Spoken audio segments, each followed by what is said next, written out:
back to another week for Smears Encounters. This week, we get the roof in the shed, we get the rafters up, we get the purlins up. As you can see, the cruiser's in there because this was taken afterwards with the drone. We also get up into the other paddock and we put in some barbed wire to stop Maxie pushing on the fence, the big bugger. Hope you enjoy.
It's all but one frame up.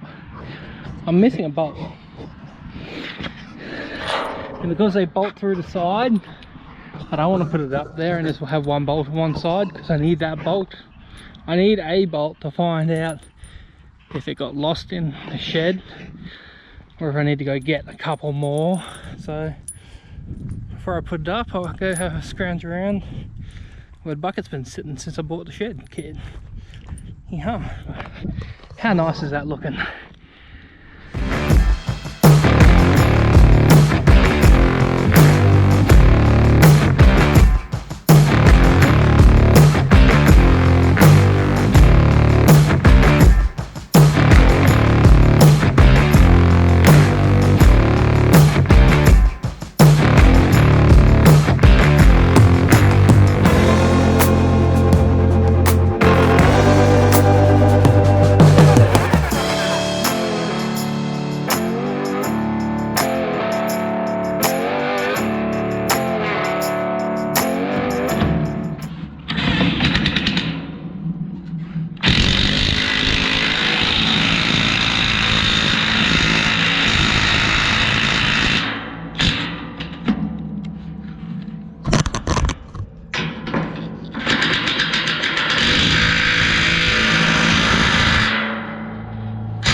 And with that, all the rafters are up.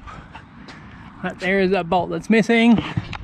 I'll go to Bunnings tomorrow on the round trip and I'll get a new bolt.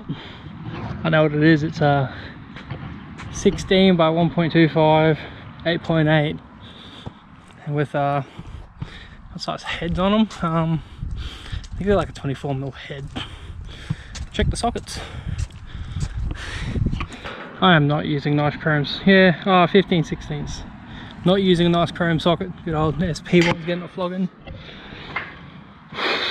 I'd love some king chrome gear, but you never know. Dreams can come true.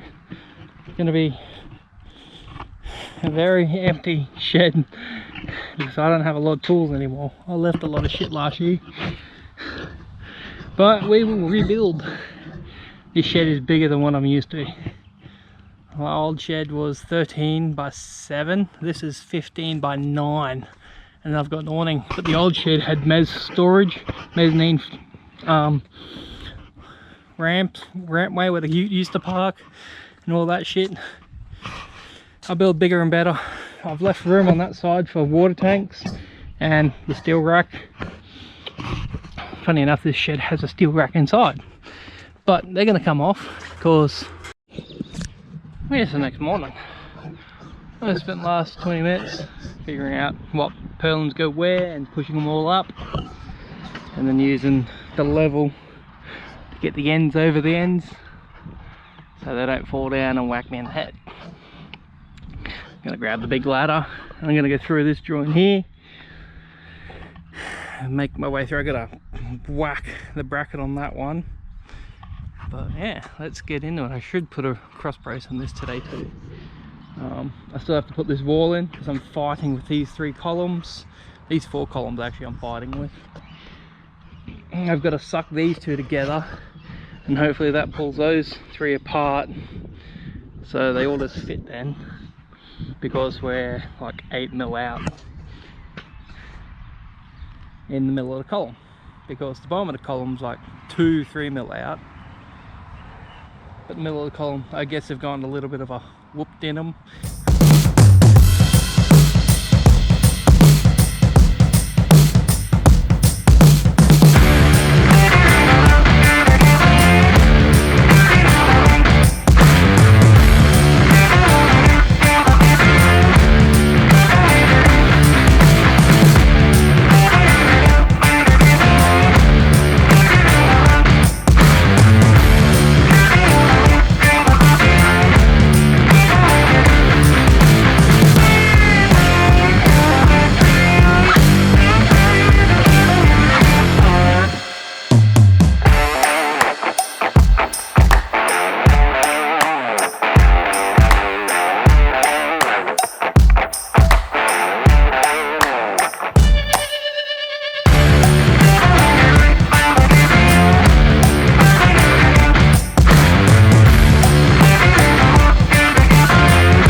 And that's all the purlins bolted in.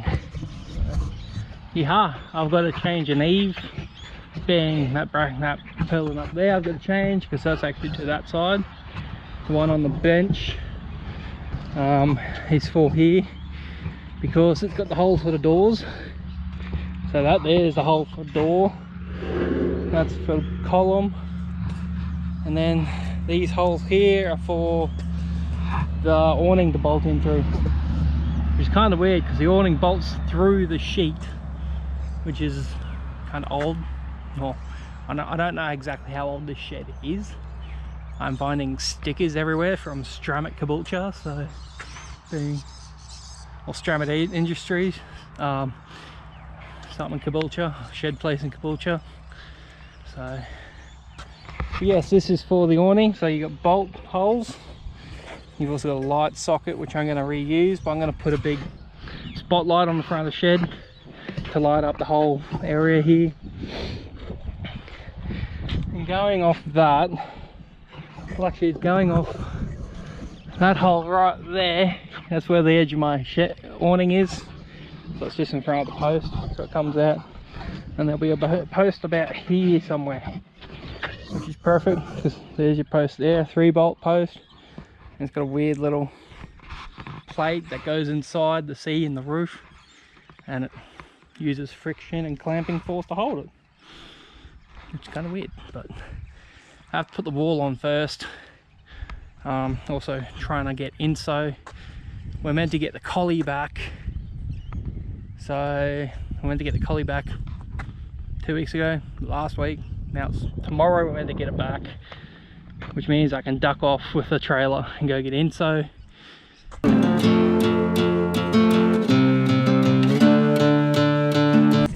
I forgot to pack up the GoPro. I left it out put to the shed. Cruiser's gone, and we've cleaned off the patio area. For us, it's Munchkin's party this weekend. So Thursday at the moment. I've got to upload a video this arvo. Ducks! You can probably hear the Kubota in the background idling. I can't do anything to the shed. I'm waiting on Inso, which I should also pick up the Savo. But I've got to go run some barbed wire. So last week I put some barbed wire on the side fence. Today I've got to put barbed wire on the fence between the father-in-laws and the neighbours, because Maxie keeps leaning over it and it just needs a little run, one more run high. So let's go do that.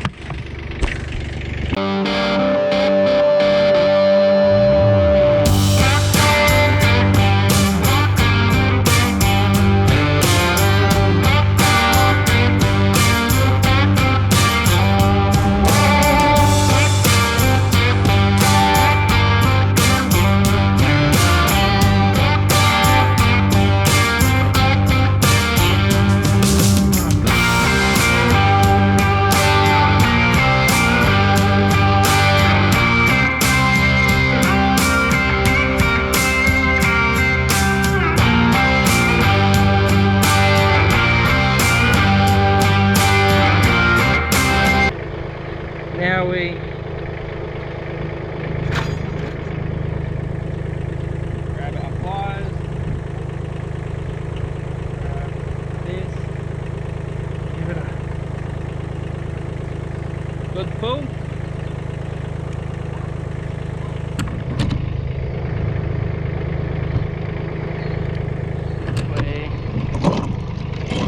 Move that pliers before they get jammed. Pick that up before it gets jammed also.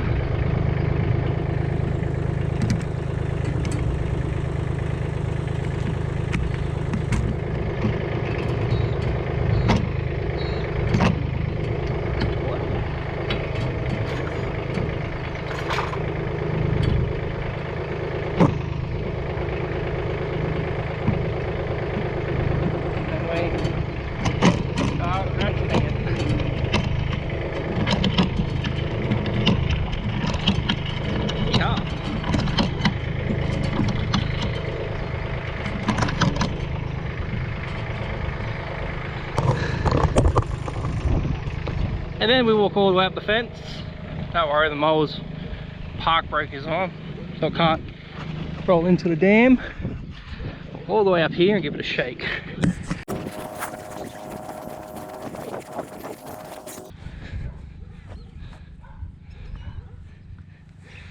We drop it at the bottom of the fence. We go back this way. And we ratchet it up some more.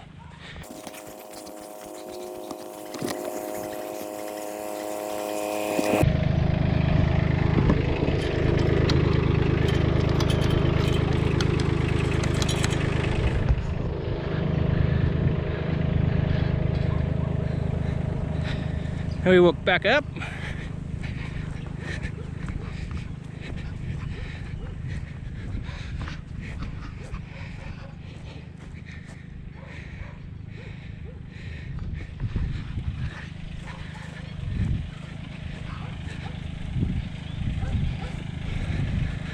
Couple more clicks.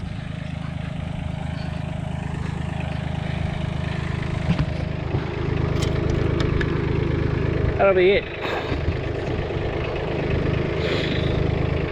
Nice copper log post.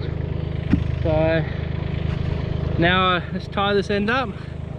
We've got the middle off the ground now, so that's as tight as I want it. We don't want it too tight because this is an old fence. We're just putting a barb on top to stop Maxie going over it, because that arsehole likes to lean over fences and eat the grass on the other side, as you can see by the fence. They're also only 1650 pickets, 1650 mil long. All our pickets on our property are 1800. When I do go through and replace this fence, because this is the father-in-law's property, so Maxie has access to it, we will replace this fence with 1800 mil pickets, and I might replace the post as well. Not this one because it's concreted in and it's about a meter in the ground. Because we put this bad boy in when we moved in. Before we actually moved in, we come out and put this post in to fix this fence. It's the old one. It's kind of busted. I don't worry about this bit, he can eat that grass. It's just most of this fence is getting pushed over. Okay. Let's tie a knot.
Around repeatedly. It doesn't need to be that long. We'll cut that in half.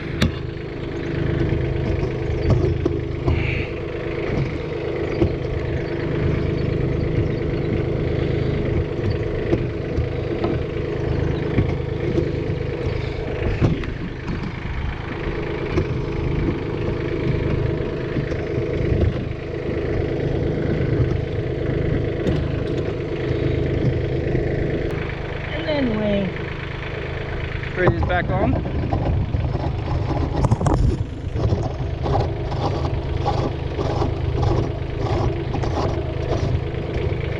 We push.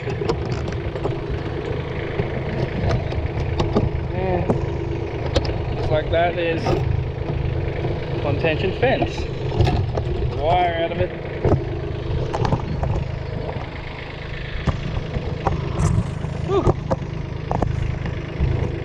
Then we push that over there, we give that a good whack to pull the... I fucked up.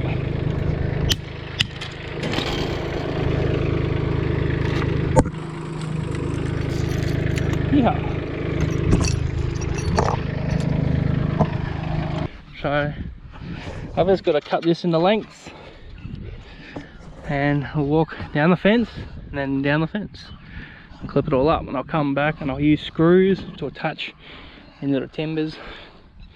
I will be putting extra posts in this fence when we rebuild it because there's not enough posts. So my fence, I've got posts every 9 meters, whereas this fence has got posts probably 15 easy. So it's probably actually closer to, I don't know, there'd be, well, it's 2, 3, 6, 9, 12, probably 18 meters. It's a decent gap. Probably actually a 4 meter gap, which is pretty big. Not really a livestock fence. The back fence on our yard needs replacing. It's got a broken post. So we will at least put Barb on it.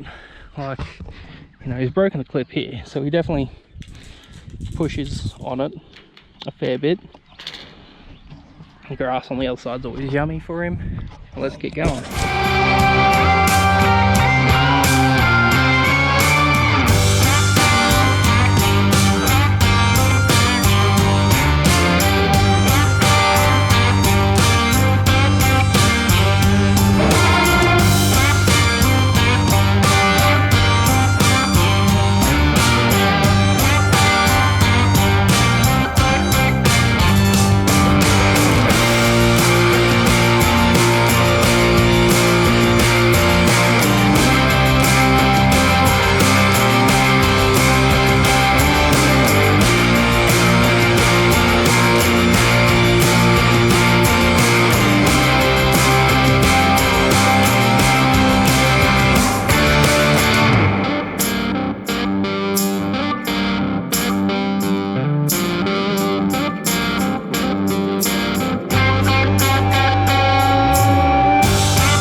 Alright.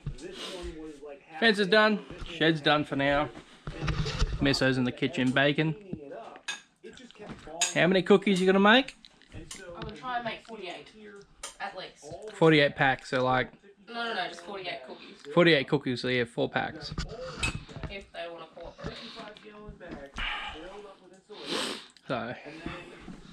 Hey, Bubba. Yeah.